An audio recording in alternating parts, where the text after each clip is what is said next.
સમાચારમાં સૌપ્રથમ વાત કરીએ તો સંઘ પ્રદેશ દમણના દરિયામાં ભારે કરંટ જોવા મળ્યો છે। દમણના દરિયામાં ઊંચા મોજા ઉછળ્યા। દમણના દેવકા બીચ પર દરિયાનું તોફાની સ્વરૂપ।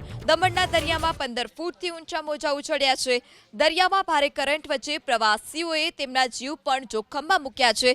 પ્રવાસીઓ ત્યાં દરિયા કિનારે મજા માણતા જોવા મળ્યા। ઊંચા મોજા ઉછળી રહ્યા છે ત્યારે પ્રશાસને પણ તકેદારી રાખવા માટે કહ્યું છે, પરંતુ અમુક પ્રવાસીઓ કે જે જીવના જોખમે મજા માણી રહ્યા છે।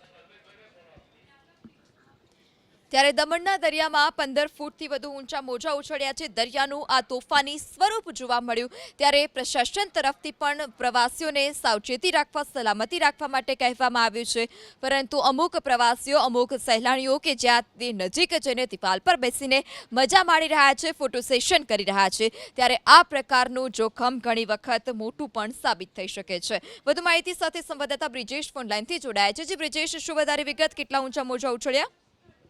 જી, જે પ્રમાણે 15 ફૂટથી પણ વધારે દરિયામાં મોજા ઉછળ્યા છે। દમણના દેવકા બીચ પર જે પ્રમાણે તોફાની સ્વરૂપ દરિયાનું દેખાઈ રહ્યું હતું, પરંતુ લોકોને ફોટો પાડવાની ઘેલછા, સેલ્ફી લેવાની ઘેલછા, વિડીયો બનાવવાની ઘેલછા ભારે પડી શકે છે।